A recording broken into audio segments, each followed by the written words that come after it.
And so, Marina, you are one of those super girls who have created those changes in a mindset and in the world of modern technologies.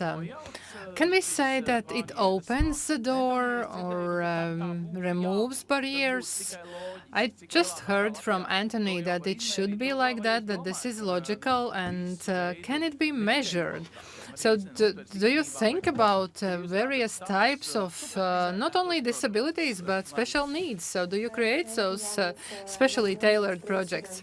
Yes, hello. I am very happy to participate today, and I'm happy to tell how within the project of Riga TechGirls and also other solutions, we specifically speak about diversity, equality, and also equal attitude towards different people in different industries, not only within the design, but also technologies, innovation, and context of the society. So I will be happy to tell what I have prepared for today. Okay, go on.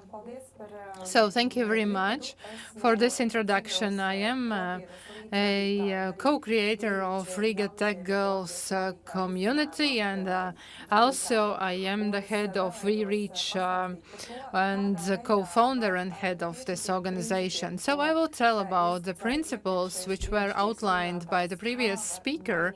So how is it possible to change various sectors and how to do it the best for the various groups of the public. So in order to be very specific, I already said that Riga Tech Girls is a non-governmental organization which has a very clear goal, and it is to involve women in ICT sector. And my second hat is that I am a co-creator and head of the VREACH. And why do I want to turn today's conversation towards the technologies? Is because in each industry, technologies and solutions provided by them are everywhere. And today, we even are in this wonderful event. We were able to meet because and thanks to various technologies. And these solutions were created and manufactured in various teams, multinational teams, and they are fit for solutions of various problems. So technologies and those solutions are needed and are existing in every sector and are indispensable part. And what I am going to tell is very in line what was presented just a minute ago, because talking about each product of ICT, we as creators, we as users have to think what are the inclusive designs. And inclusive design, it allows us to plan the usage of the product. It helps us to plan how to help a certain group of people to solve a specific problem, and also how to avoid those inaccessibility aspects in order to have for this product to be available to as much as possible people. So this inclusive design is not something we are showing and then forgetting. No, this is a process, and this is also thinking and mindset, how we as users and creators of technologies use them and create them, of course. And this universal design, this is a rather large challenge. And as it was said before, there is no universal solution for everything, but there is a paradigm we need to think about and talk about. And in the middle, there is also equality and also diversity. So the solutions for ICT and innovations in ICT help as a very practical instrument, and it helps to scale the problem solutions and scale them up or down to make them available for as wide audience as possible. Talking about technologies, we have to remember that they are not created by one person. Technologies and several solutions are created by help of several very professional, multidisciplinary teams where there are specialists, developers, and also designers and other experts who know what are the principles of diversity and also inclusion. And it is very important for those technologies to be created and also be fit for the concept about inclusive design. So yes, we can use technologies, but we can also create them. And when we speak about use, each of us, we use several technologies, and of course, not all of us are creators of technologies. So when we are creating technologies at any level, in the large company or at a startup, we need to think about the fact so that this design and practical application is centered on the interests of an individual. So technologies are able to ensure various values, achieving various values, so equality and also achievement of goals and also data. So there is a possibility to receive specific data, how people interact with technologies and how this interaction can be improved, this result and the process of this, how can it be improved. And so also to ensure the environment where it is possible to do what is not possible, what can't be done without technology. So, for example, now due to the COVID-19 pandemics, we are meeting remotely, and this is an environment in which we can interact. And this is also thanks to the accessibility of technologies. I believe that part of our audience already know that there is an opportunity to participate in various conferences, not only scientific but also public events via virtual reality. And one of those solutions is called Old Space VR, and hundreds and thousands of people participate in various events virtually in virtual reality.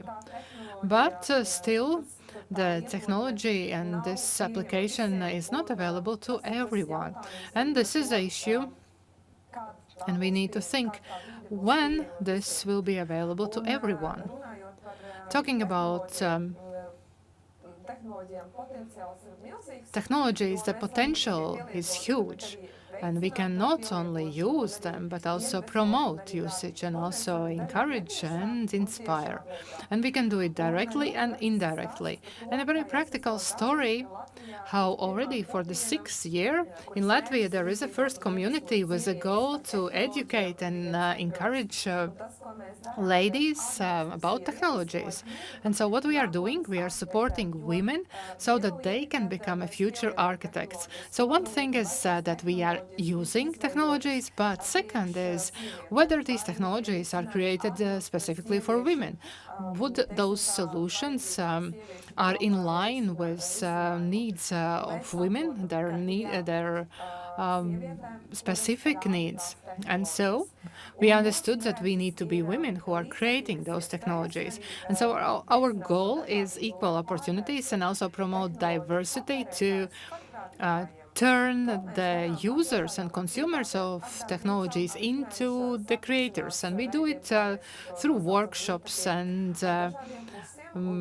meetings every month with programs and conferences and hackathons, which are intended at promoting women and encouraging them to find what they like the best and how they can educate themselves in the best way, and also fully remotely if it's needed.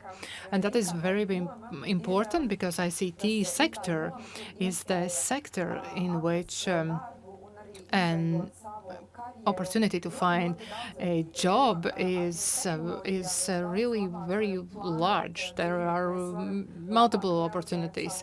So we can change our lives working with technologies, also fulfill our dreams and also use our talents. And that can also ensure the individual with financial stability. ICT sector also has various inclusion guidelines and also diversity culture where everybody can realize their potential. We've been talking about that quite a lot, and this market demand is really huge, and we really know that working in this ICT, this is not just developing, this is not just design. There are so many various opportunities, and we are educating about them. And also, this accessibility in terms of education is the one which sets the ICT sector apart. And within our project, we also created this safe environment, so each woman feels safe to develop in her own speed and way. And this is a very practical story how we this year organized a digital skill training. Within 3 months, 6,000 women in Latvia were able to acquire and to learn about technologies. And by help of our partners, TED and Google support, we implemented this project. As to the inclusion, we should also mention that we have a goal of social inclusion.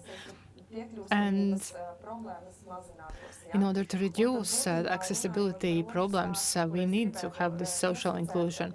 And the second story I would like to outline is related to my experience. I am a education and health expert with quite a large experience, and we discovered that me as an expert, as specialist in my practical work, I faced a lot of cognitive and behavior disorders, and I faced the ones which are not talked about a lot.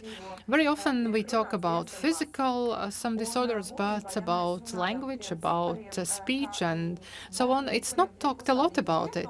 And so, if we talk about the numbers, the children with diagnosis, this is not the beginning. The problem actually starts much, much earlier. And we know that we have a lot of children with functional behavioral disorders, and we have specialists who are practicing and they can ensure the help needed. And the numbers we have on the screen, they make us to draw very interesting conclusions.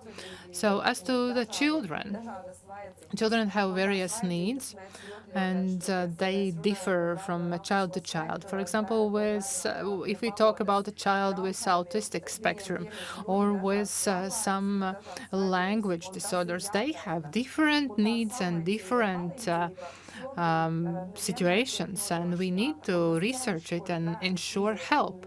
And this help is not ensured in time, and all this experience parents and children go through, we need to talk about it. And therefore, we created this startup, VREACH. I am a co-founder and also the author of the idea. And in virtual reality, through data and through new environment, we ensure help and assistance to the children in a very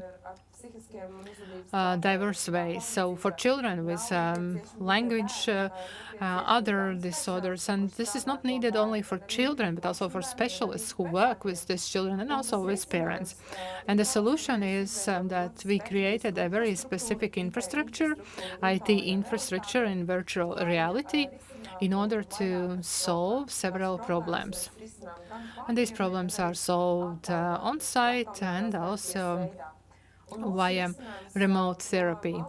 Our solution from a side looks very simple because we are based on a specific skills, development of specific skills for a child, and not adjustment of specific situations.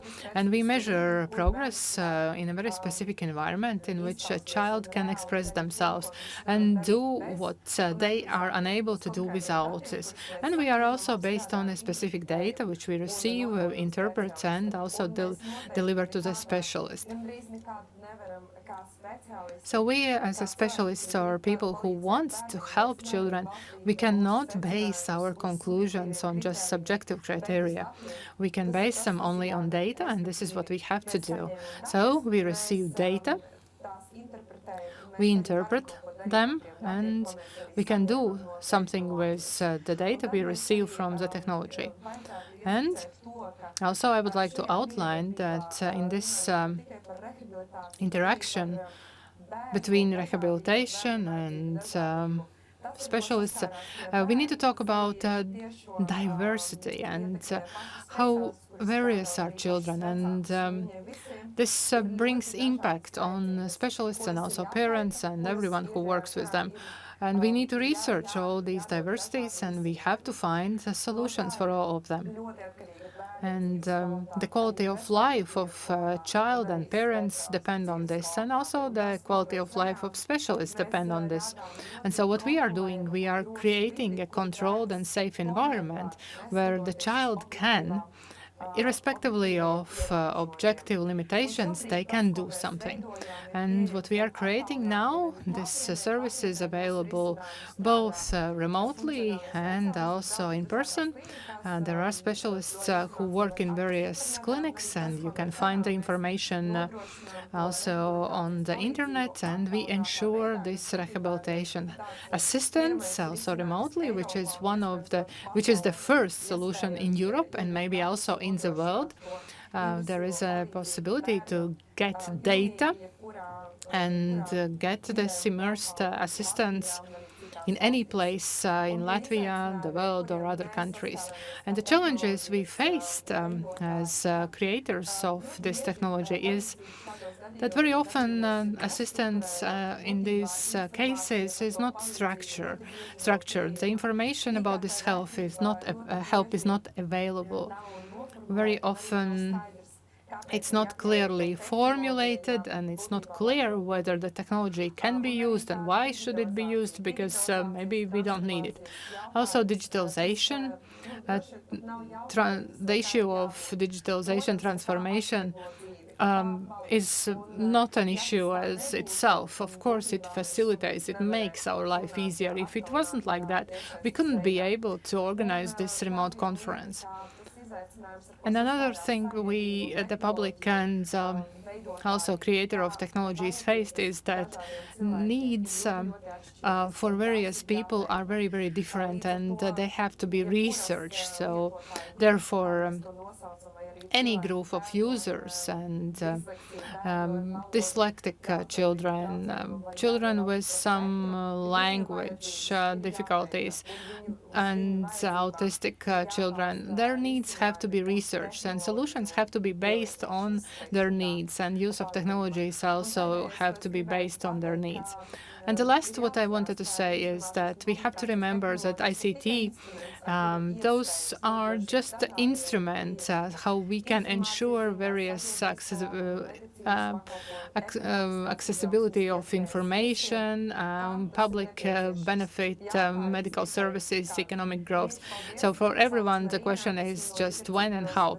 So thank you very much. My name is Marina, and I would be happy to talk about this topic more and more. Thank you. Yes, thank you very much, Marina, for this provision of a feeling. Because several centuries ago, when we created some very, very simple machinery in agriculture, for example, plow, then it became easier to work on the field. And the same happens now. And I believe that you will create very soon a new approach, totally new approach, and give us a new inspiration, because Riga TechGirls is a new inspiration, a special social project, how to ensure that ladies are more involved in this ICT sector, and it has provided a lot of benefits for the sector, and it just reinforces and strengthens this thinking stereotype. But it's not a job which is just only for men. Now we have it